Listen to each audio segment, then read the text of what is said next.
So you touched on the next thing I wanted to through that long regular season, you can reinvent. Some people might say develop. Some people might say evolve. That certainly happened with you guys. You and I talked about it, and I've talked about it publicly in terms of just the way that your defense, evolved a little bit from a structure standpoint, philosophy standpoint, the way the offense evolved a little bit during the course of the season. And yet, I don't think people give the right thing the credit. And bear with me here because I believe that one of the only reasons that was allowed to happen is because you first made the most unselfish move of all of them. So Quinshaw and Travion, they were sharing carries and they were doing things for the bigger picture. You gave up play calling duties all the way back, 13 months ago in December. And this is, I've said this publicly, so this is not just because you're sitting here, with me. Your superpower was calling plays.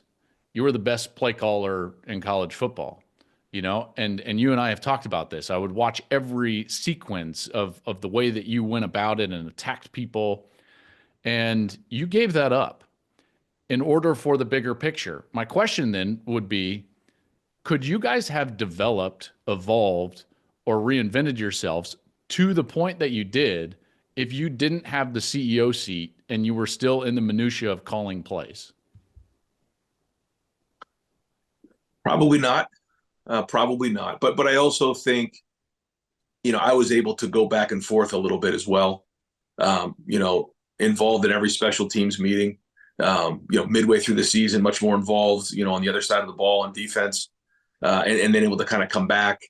And then also, I just think like being able to jump from position to position and sitting down in some of the position meetings and talking about what the expectation of the job description for that week was. I think we really got into a great rhythm in the playoffs with that, where, I would go through and everyone's got a job to do, but really identifying what that job was. And during position meetings, I'm able to jump around from meeting to meeting and have, quick conversations with everybody and then bring everybody together, where when I was in the quarterback meeting room and just, going through all those types of things, and it takes away from that part of it. And when we say do your job, like my job as the head coach is to do that, to bring everybody together, look along the horizon and see what's coming, because the soldiers are in front, they're fighting.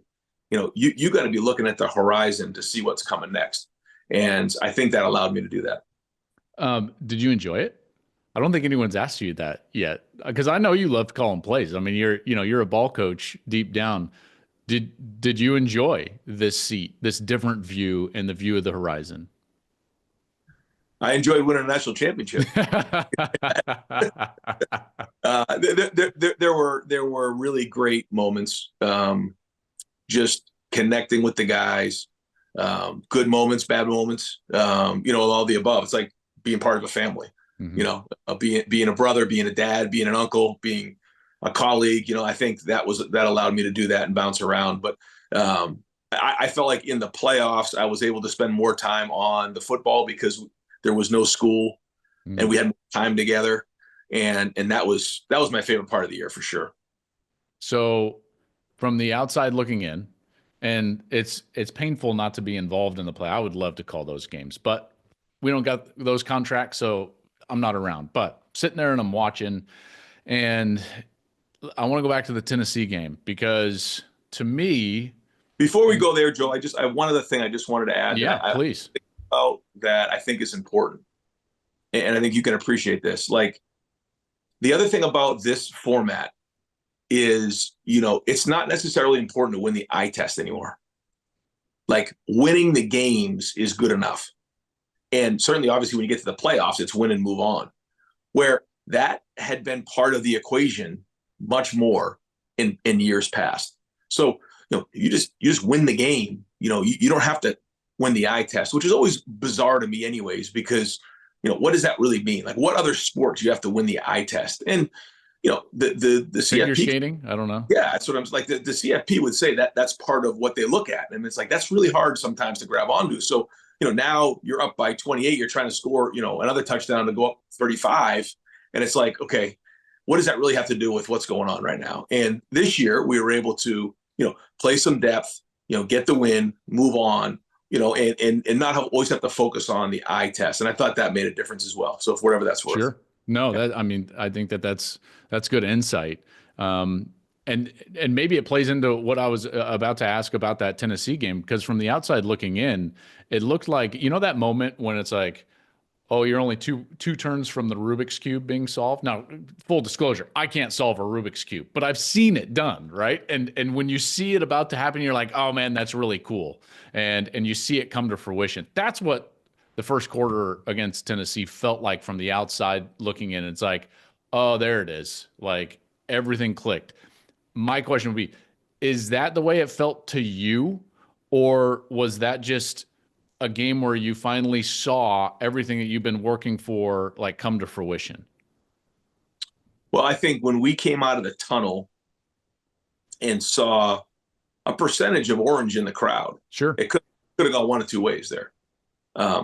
Now, we still had a whole bunch of Ohio State Buckeyes in the stadium, but there was a little bit of feeling like, okay, this is our stadium right now. And the way that our guys came out of the tunnel, I said, okay, we're going to win this game. We're going to build some momentum. You could just feel it.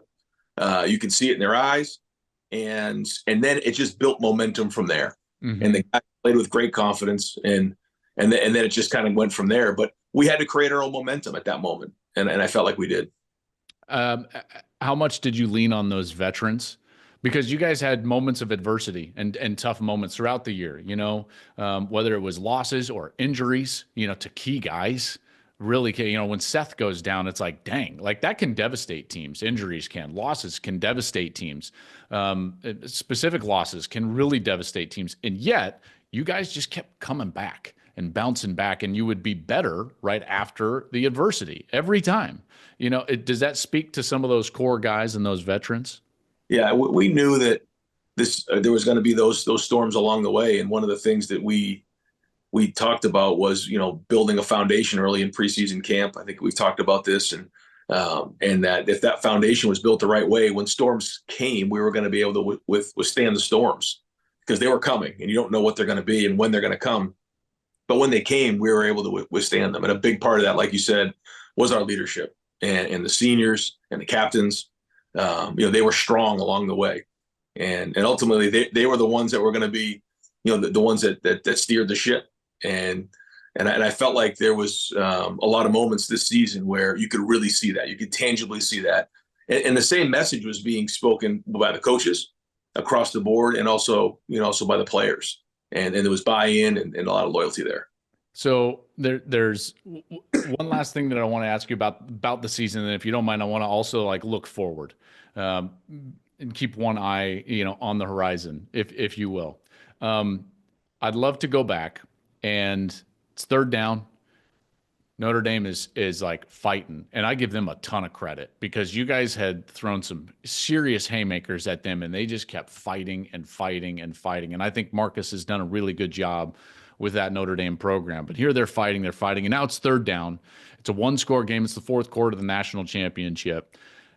Can you explain what it felt like for you when that ball was in the air headed to Jeremiah and you realize like he's open and we're going to win? Well, it's when you're up 31-7, you look at the clock, you start doing the math. Yeah.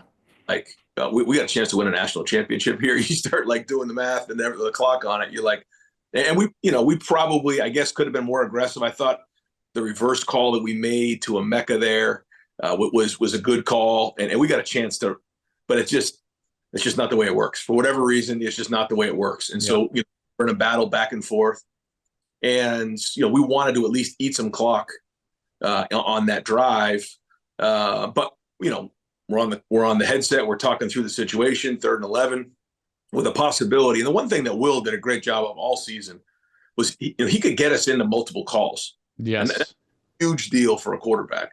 It's one thing when it comes from the sideline. It's another thing when your quarterback can do it quickly.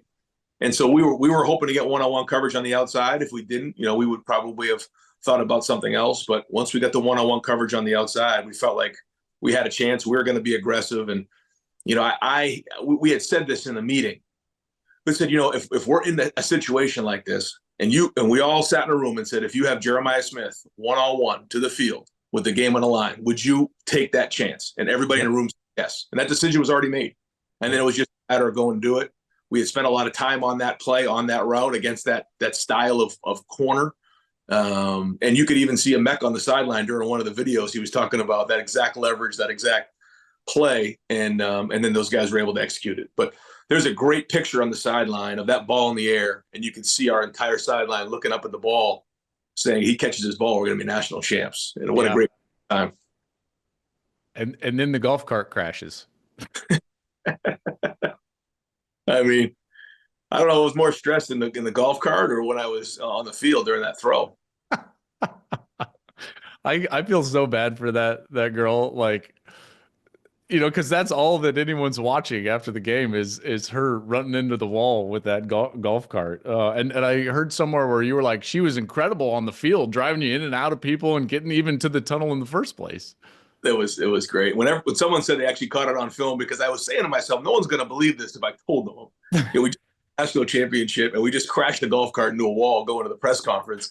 And Will's laughing in the back and Cody's laughing in the back. And whenever someone said, I think they got it on film, I said, oh boy, this is going to go viral. And it did. And it did. Oh, that's great. Thank you for watching the Joel Klatt Show YouTube channel. And if you liked this clip, make sure to like it and subscribe to the channel. And you can stay up to date on all of my college football coverage.